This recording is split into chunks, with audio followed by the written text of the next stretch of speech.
We understand, Luke, that you took 4 years to work on Lord Montague. Right. Was there any way you could have made it faster? So it's funny, the film started out not as a film. It actually started out as an interview. I was asked to go interview this man who lives in this castle whose name is Lord Montague. And I was like, absolutely, okay. I had no idea what I was getting into. And I went and interviewed him, and he started telling me his story. And I just found it fascinating. And I was like, why has no one told this story? And come to find out, the family and Montague himself had remained silent about what had happened to him and never spoke about it. And for some reason, they started telling me the story, and I gained their trust. And so that took about a year to gain their trust after the interview. And then they said, okay, you can make a film. And being in Texas, every time I wanted to film something, I had to get a crew and fly to England. So I had to make every trip very purposeful. And so it just took a little bit longer to capture the whole story. What kept you going during the 4 years? What kept me going?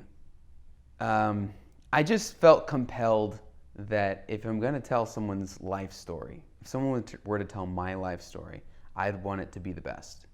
And so I never settled. We actually almost stopped about a year before we did, and I just said, there's a few pieces to this that I don't feel like we've captured or we found, and we kept going.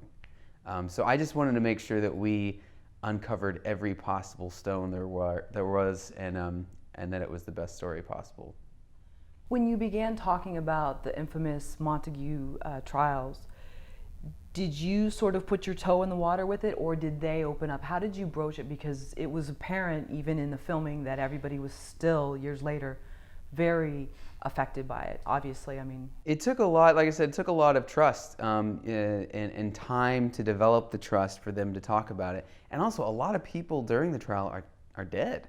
There's not many people to talk about it. So you have historians, and then you have Montague's autobiography, his personal feelings. And then it was mostly Rafe, his eldest son, who gave us a lot of details because he himself was very intrigued. But he himself didn't even know what happened.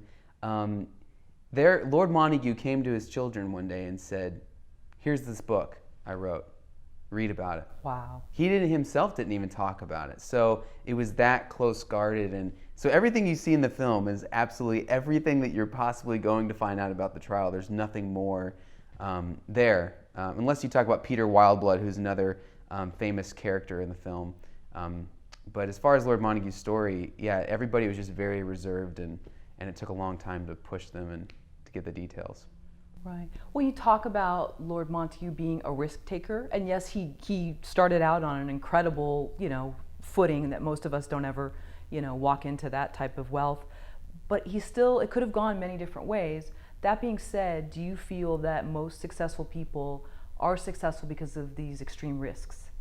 He's an entrepreneur, and entrepreneurs take risks. And he had a drive within him where he was trusted with something, and it said, this estate and castle, you were to carry this on the rest of your life. You were to pass it on. And he felt it was his life's mission.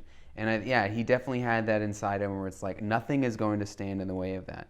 And so when he was sent to prison and he came out of prison, he just said, I'm not ever talking about that because that's not the focus of my life. This is my purpose. And he just has an incredibly amount of energy within him. Even to this day, he's got so much energy and always on the go. And you could see that in the archival footage. He was a man on a mission. Right. I don't want to give any spoilers away, but I definitely saw that. It was inspiring, and there was a moment where he said something interesting about, like, I've already done this by 8 o'clock in the morning, and his wife kind of said, just try being. Yes. And he's like, but he does. That's all he does. But not being. Looking at risk, what is the biggest risk you've taken? If you were to compare. Of course I didn't go to prison or, my life has never been, career's never been on the line. But as far as a filmmaker, I would just say, I was given the opportunity to make this film. And I think I was 26 when I started making the film. And I was trusted with the opportunity, and I was able to raise the funding. And I found myself in a very unique and honored position where that's very rare to be that young and to have a story and money to tell the story. So for me, it was a big risk to say for 4 years I'm going to work on it. Let's face it, making documentaries, you don't get paid a whole lot of money. So what you're really into it for is to tell a great story. And so for me, there were a lot of sleepless nights where I'm sitting in an editing, room by myself working on this thing. And, my friends have never heard of Montague. No one in the United States, for the most part, ever heard of this guy. So it's kind of like, who are you spending so much time making a film about? But I just saw value in the story. And I think that was a big risk for me. Another risk actually was coming out of college. I studied economics. And I just moved to Austin, and I said, I'm gonna be a filmmaker. And of course, friends and family around me saw I had some talents, but I think everyone was kind of like, okay, we'll see where this goes. And so I find myself as a very monomaniacal, put blinders on kind of person. And I saw that in Montague. I kind of saw little similarities there where he's very focused on one thing and nothing's going to stop him. And I felt like, I'm going to tell this story and it's going to be the best it can be and nothing's going to stop me. So. Well, you're also a magician, as is your father, right? Yeah. How is filmmaking like magic in some ways? Yeah, filmmaking is magic. Yeah, there are a lot of magicians. J.J. Abrams, for instance, has a thing called Theory 11, a website about magic. And when you're given a film, especially a documentary, there is no script. So it's like this giant jigsaw puzzle, and you're trying to figure out how does it come together. And it's magic when you see that come together in the edit room. That it's just such a thrill and a sensation, and it takes a lot of time and developing your skill to be able to be a filmmaker. Just like magic in the same way, you're not going to go off and immediately just do a card trick. I remember I started when I was 6 years old doing magic, and it took, I would practice hours on end on one move, over and over until I could actually show somebody. And with a film, you're always working so hard for so long, and then you finally get to show it to somebody, And so I think there's a lot of similarities in the discipline and in the unending creativity that they both have. Are both pursuits isolating in some way? Yes, very much so. Especially documentary filmmaking. You don't have a big crew. You're a person wearing a lot of hats. And so you are in isolation a lot. And that's something I've learned about, is how to make sure that we did like 8 test screenings of Montague before it was done. And I always was like, I'm not making a film for me. I'm too much in the weeds. I need to constantly screen this, get it in front of people's eyes. And my small team is about 4 of us.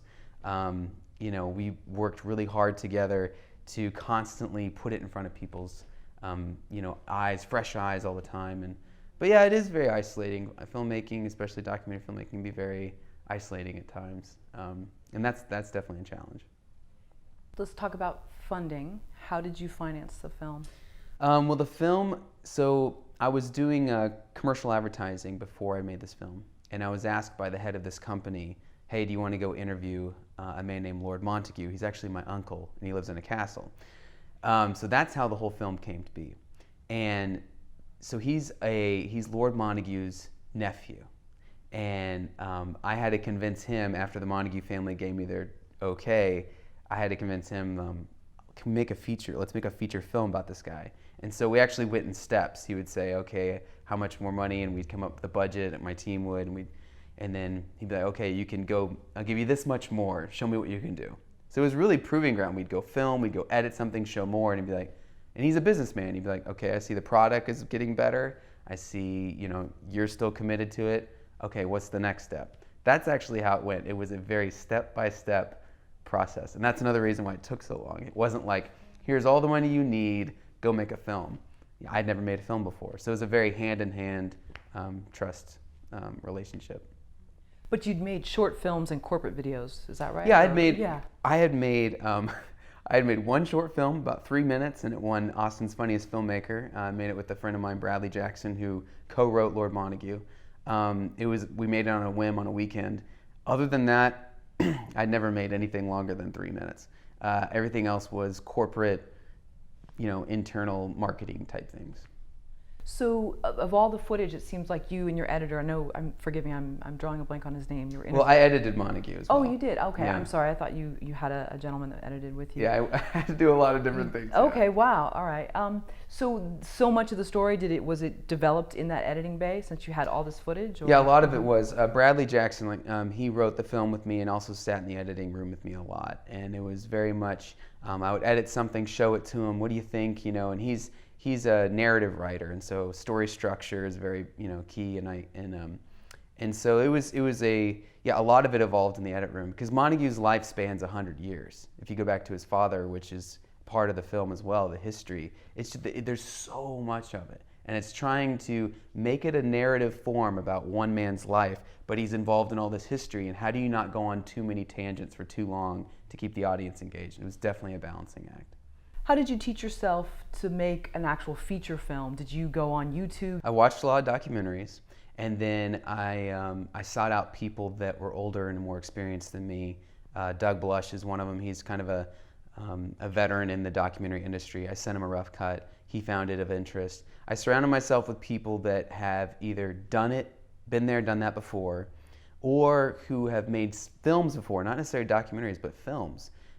Just so that I could see, I had litmus tests here and there, like where are we going? Are we in the right direction? You know, I didn't just trust my own instincts, which in the end, your instincts are very important, but when you're working on something for that long, you need people around you to guide you.